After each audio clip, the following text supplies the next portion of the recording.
In 479 BC, a Greek army surrounded a fortified camp on the plains of Boeotia. Inside, thousands of Persian soldiers, defeated, defenseless, waiting. What happened next wasn't a battle. The fighting was over. This was something else entirely.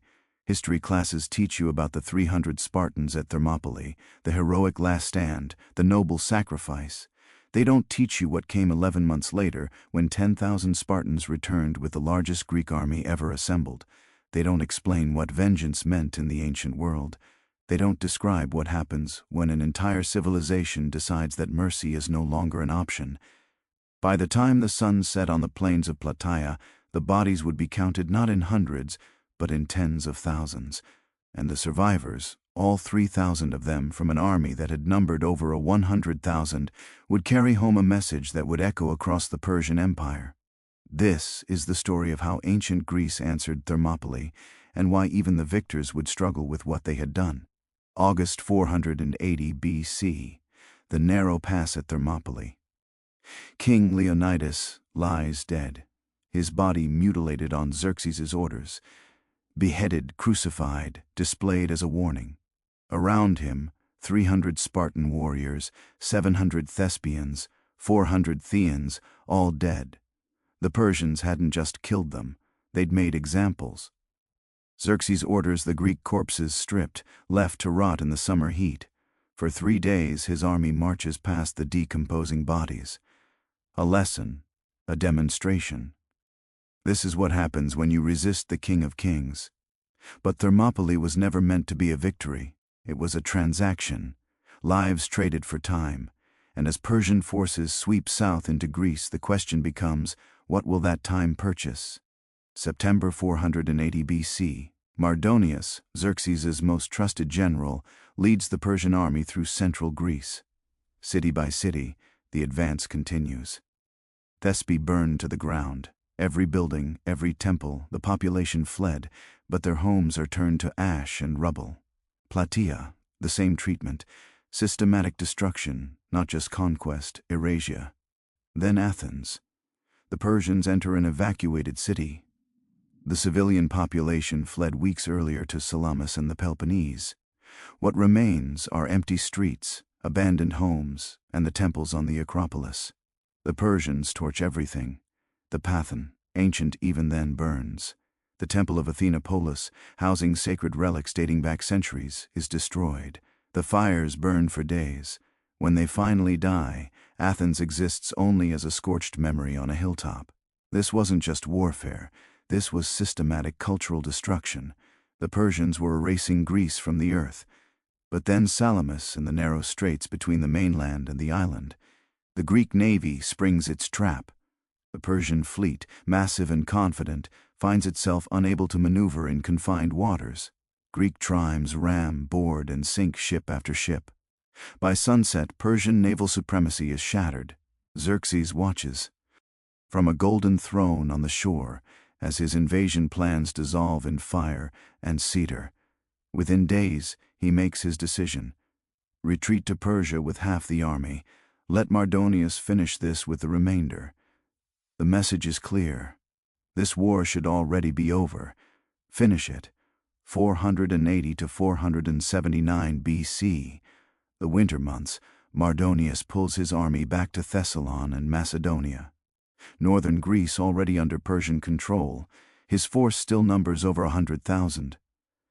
Persian infantry, cavalry, and crucially Greek allies. Thebes, Thessaly, Macedonia, cities and regions that have chosen to submit rather than resist. In Sparta, the winter passes differently. Pausanias, nephew of the dead Leonidas, is named regent. He's young, untested in major command, but carrying the weight of his uncle's death. Around him, the Spartan assembly debates. Some argue for caution, others for immediate action.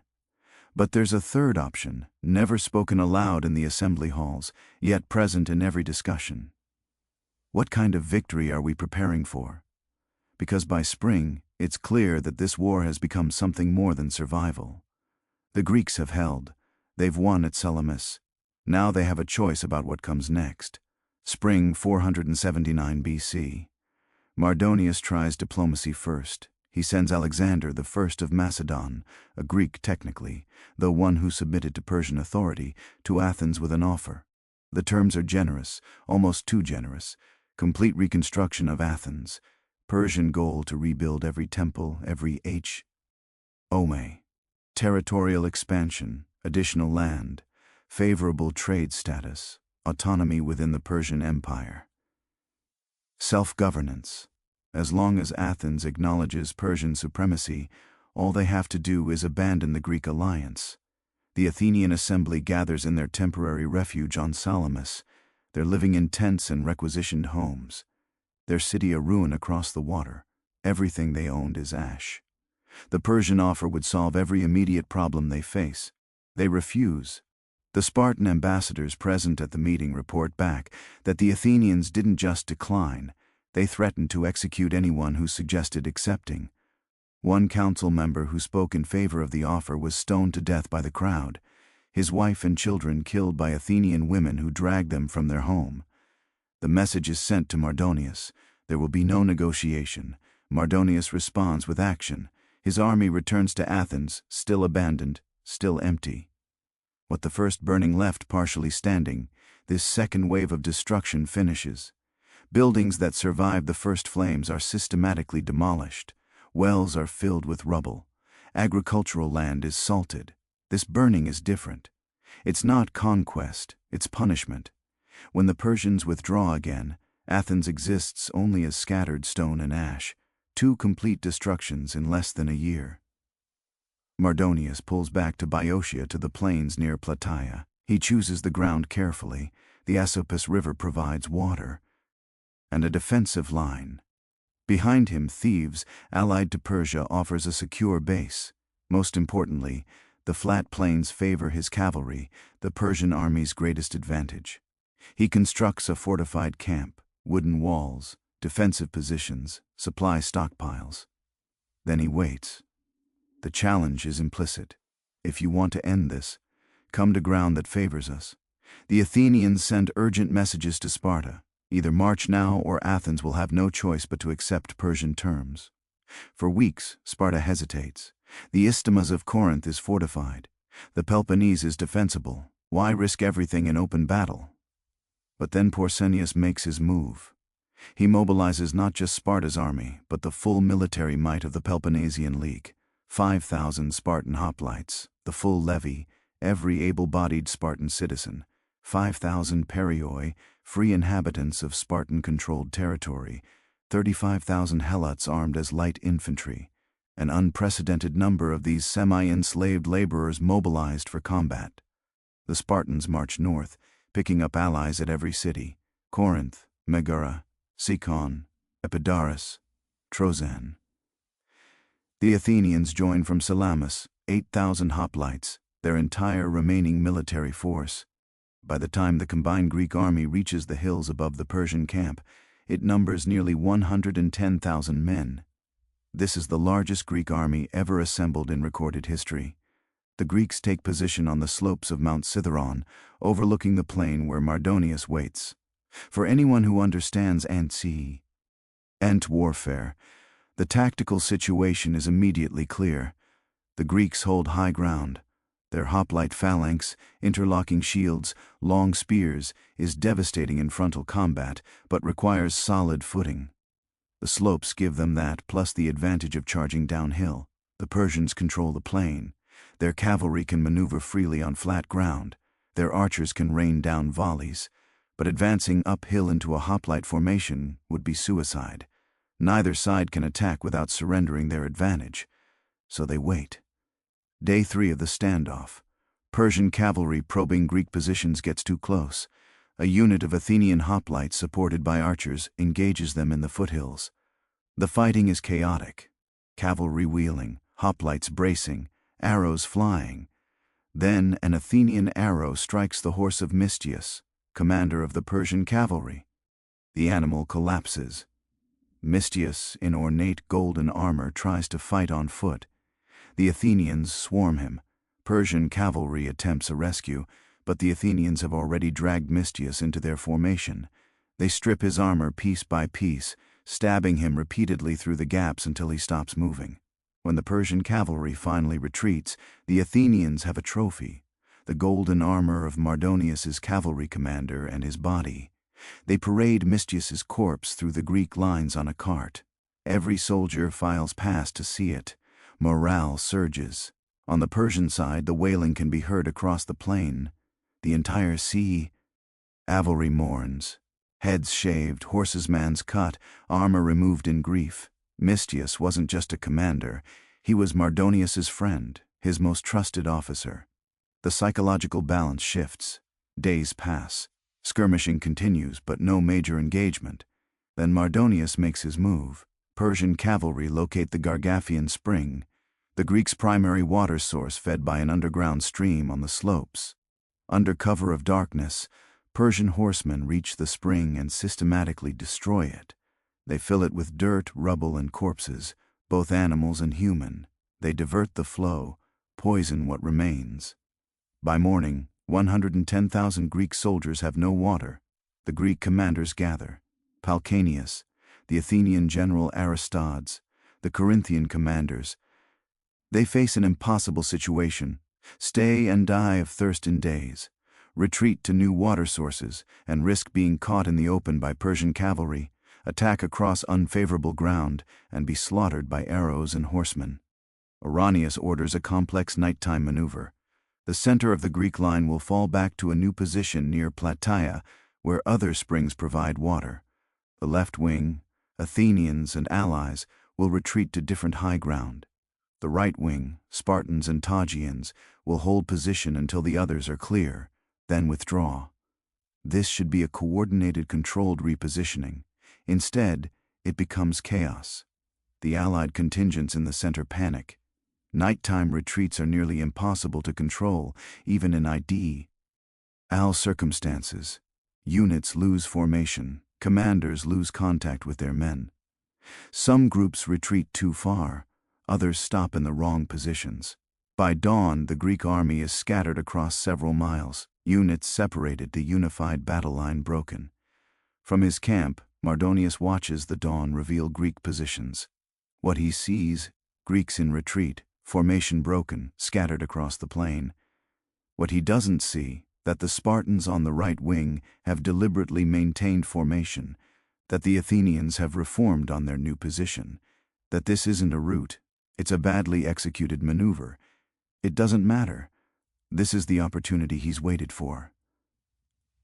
Mardonius orders a general advance. The Persian army moves out of the fortified camp in waves. First, elite Persian infantry.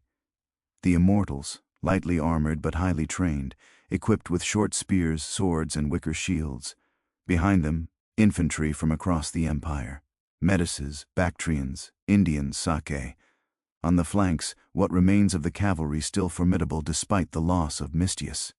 At the rear, Greek allied forces from Thebes and other cities that sided with Persia.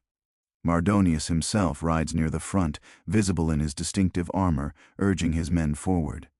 The target, the Spartan right wing, still in apparent retreat, seemingly vulnerable. Pausanias watches the Persian advance. His 10,000 Spartans and Tiens have been slowly withdrawing, maintaining formation, but appearing to flee. Now he gives He orders stop. The Spartans halt, dress their lines, and turn to face the approaching Persians. The bronze-faced phalanx locks into position, 8 ranks deep, shields overlapping, spears protruding in rows. But there's a problem. The Greek religious protocols require favorable omens before battle. The seers reading sacrificed animal entrails report unfavorable signs. Again and again, Pausanias orders new sacrifices. Again and again, the omens say, "Do not advance," the Persians close to within arrow range. Persian archers, thousands of them, begin loosing volleys. Arrows rain down on the Spartan formation. Men fall, struck through gaps in armor, through exposed flesh. The shields provide some protection, but arrows come at angles, find weaknesses. Spartans die standing in formation, forbidden by their religious law to advance, unable to retreat without breaking. Pausanias orders more sacrifices. The omens remain unfavorable. more Spartans fall. Finally, whether the omens change or Pausanias simply decides to act, the order comes: advance. The Spartan phalanx doesn't run, it marches. Each man maintains position, shield locked with his neighbors, moving as a single armored mass. The Persians, still loosing arrows, prepare to meet the charge. They plant their wicker shields in the ground, creating a defensive wall, bracing their short spears. The phalanx hits this line like a bronze wave. The initial impact is devastating. Spartan spears, 8 feet long, designed for stabbing dow. Nord, punch through wicker shields, through the lighter Persian armor. The weight of 8 ranks of men pushing forward collapses the Persian front line. But the Persians don't break immediately. What follows is close quarters combat of a type most Greeks had never experienced. The Persians grab the Spartan spears, trying to break them, pull them aside. They fight with swords and daggers, trying to get inside the spear's reach.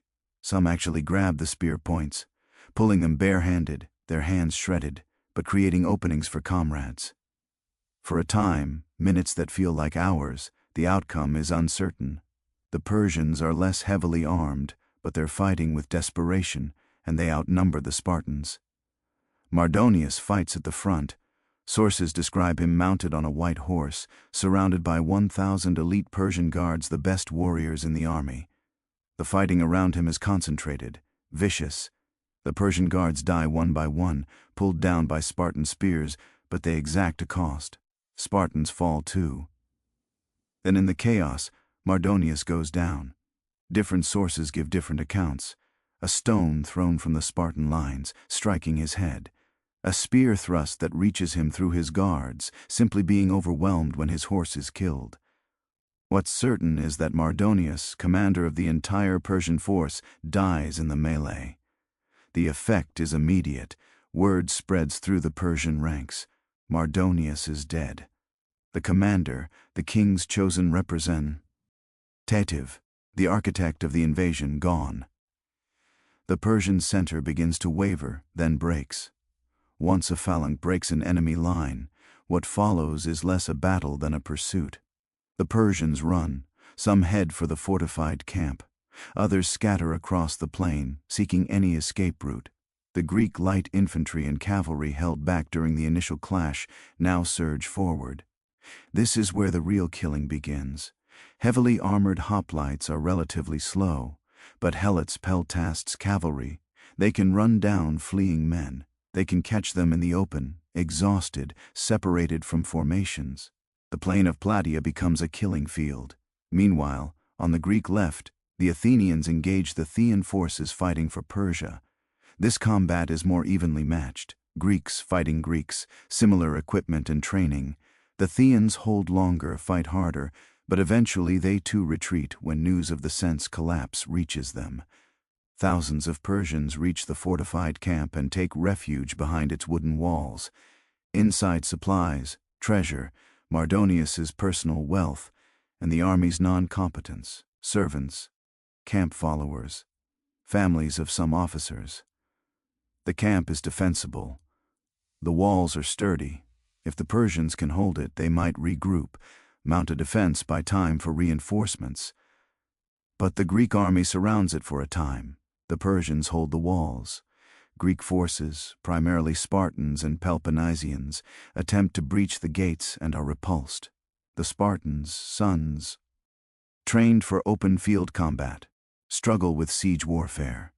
Then the Athenians arrive. The Athenians, more experienced with varied warfare, find a weakness in the fortified camp's defenses. They coordinate a concentrated assault on one section of the wooden wall. The wall comes down. Greek forces pour through the breach. What happens next is documented in multiple Greek sources written decades later. The details are consistent, though the tone varies depending on the author. Inside the camp, the organized Persian defense collapses almost immediately. The remaining soldiers, already demoralized by the battle, trapped, exhausted, cannot mount coordinated resistance against the Greek army now flooding through the breached walls. The Greek forces move through the camp systematically. They don't take prisoners.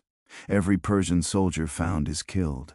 Sources describe Greeks moving through tents, through supply areas, through every section of the fortified space. Resistance where it occurs is brief. The non-combatants, servants, camp followers, the families, they fare no better. Ancient warfare had conventions about such things. Armies sometimes spared civilians, took them as slaves, used them for ransom.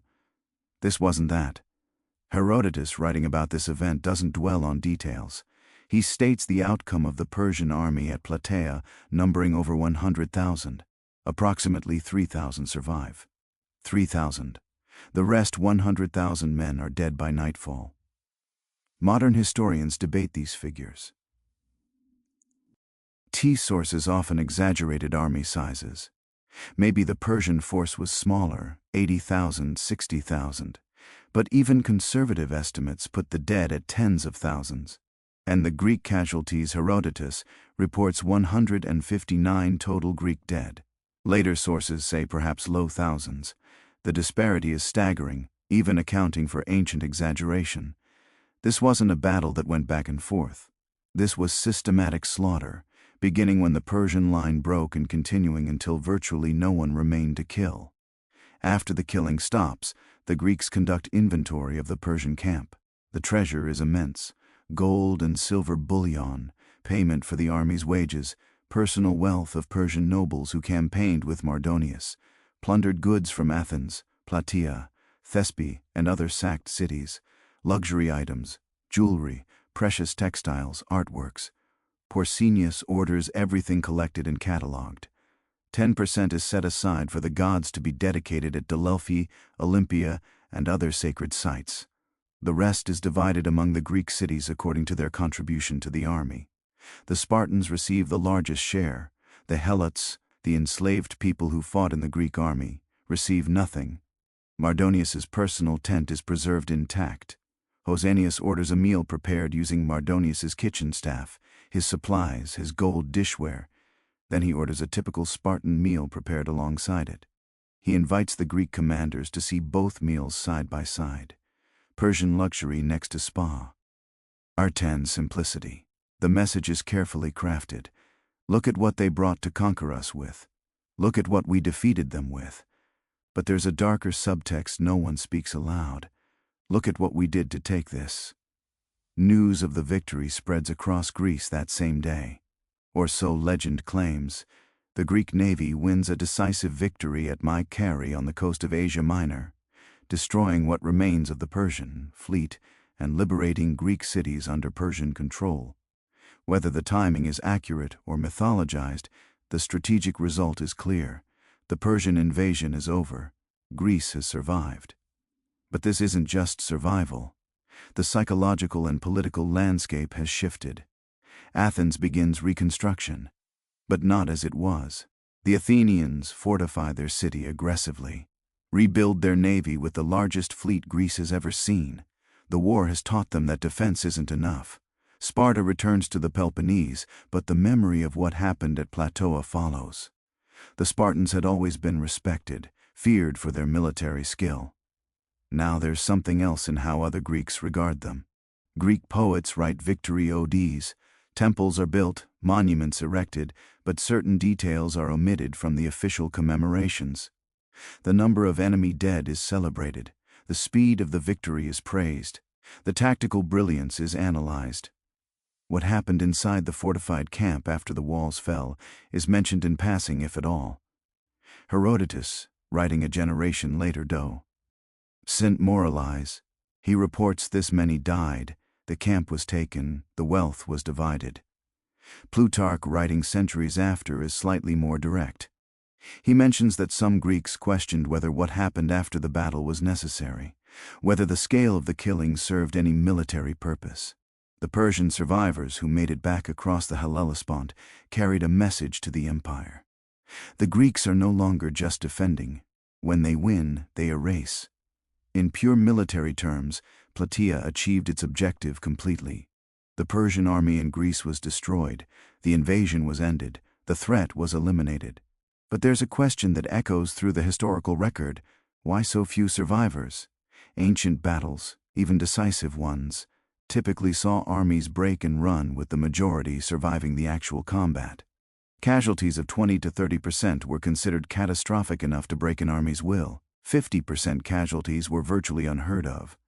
At Plataea, the casualty rate exceeded 95%. This requires explanation beyond the Greeks won. What sets Plataea apart isn't the battle itself, it's what happened after the battle ended. The Persian line broke, the Greeks pursued. This is normal warfare. But the pursuit didn't stop when the Persians reached their camp. The siege didn't end with surrender offers or ransom negotiations. The breach of the walls didn't lead to selective targeting of combatants. Every stage was pushed to maximum lethality. This suggests decisions made at command level. Porcenius, the Athenian generals, the allied commanders. They shaped how the victory would be prosecuted, and they chose total elimination. After Plataea, the Greeks turned their attention to Thebes, the Greek city that had allied with Persia. Pausanias demands Thebes surrender the leaders who orchestrated the Persian alliance. Thebes refuses. The Greek army besieges the city for 20 days. Finally, Thebes surrenders the accused leaders. Antagonist escapes, but his family is taken. Timidas and other oligarchs are handed over. Pausanias executes all of them. The treatment of Thebes is instructive because it shows restraint the Greeks were capable of. The city itself is spared. The population isn't massacred, only the leadership is punished. This restraint was present at Plataea too. The Greeks could have shown it. They chose not to. The Daean League forms in the years after Plataea, an alliance of Greek cities led by Athens, ostensibly for mutual defense against Persia. Within a generation, it transforms into the Athenian Empire. Cities that try to leave the League are besieged, conquered, their populations sometimes enslaved or killed. Sparta, watching Athens's expansion, grows concerned. The rivalry that leads to the Peloponnesian War, a conflict that will devastate Greece for nearly 30 years, has its roots in the power dynamics established by the Persian Wars. The lesson of Plataea echoes through both. Victory isn't just about winning, it's about what you're willing to do with that victory. Modern accounts of Plataea focus on the tactics, the strategy, the heroism. This isn't wrong. Those elements existed, but they also tend to skip from the Greeks won the battle to the Greek cities were liberated without dwelling on the intermediate steps, the fortified camp, the breach, the hours that followed. This isn't because ancient sources are unclear. Herodotus provides the numbers. Other sources corroborate. It's because we don't have comfortable categories for what Plataea represents. It's not a battle that went wrong. The Greeks executed their plan successfully. It's not a war crime in the modern sense. Ancient warfare had different conventions. It's something in between, a conscious choice to use victory as a tool of annihilation. When the Greeks erect a victory monument at Plataea, the inscription lists the participating cities, honors the dead, celebrates the victory. It doesn't mention the 100,000 Persians who died. It doesn't need to. Everyone who sees the monument knows. Every Greek city that contributed forces knows what their soldiers did that day. Every Persian who hears the story knows what happened when the walls fell. The monument is both a celebration and a warning. This is what happens when you invade Greece. This is what happens when you burn Athens. This is what happens when you kill 300 Spartans at Thermopylae and think you've won. You haven't won. You've only guaranteed what comes next. The title of this script asks, how 10? 0 Spartans avenged the 300. The answer is complicated. They didn't just defeat the Persian army, they erased it. They didn't just win a battle. They eliminated an invasion force so completely that Persia never attempted a major invasion of mainland Greece again. They didn't just avenge them. They made sure that anyone who heard the story would understand the price of killing Spartans is annihilation. But vengeance in the ancient world wasn't clean or simple. It wasn't a Hollywood ending where good triumphs and everyone goes home satisfied. Plataea left questions that even the victors couldn't fully answer. When does defense become elimination? When does necessary force become systematic slaughter? When does vengeance become something that troubles even those who execute it? The Greeks won at Plataea. They secured their freedom, ended the invasion, and created a foundation for what would become one of history's most influential civilizations. But they also did something that day in 479 BC that would echo through their own later histories. They learned what they were capable of when survival was no longer the only question. Thermopylae is remembered because it's comprehensible: noble sacrifice, heroic resistance, glory and defeat. Plataea is harder to remember because it forces us to think about what comes after the heroic sacrifice. It forces us to consider what kind of victory emerges when an entire civilization decides that mercy is no longer an option. And it reminds us that the most troubling moments in history aren't always the defeats. Sometimes they're the victories.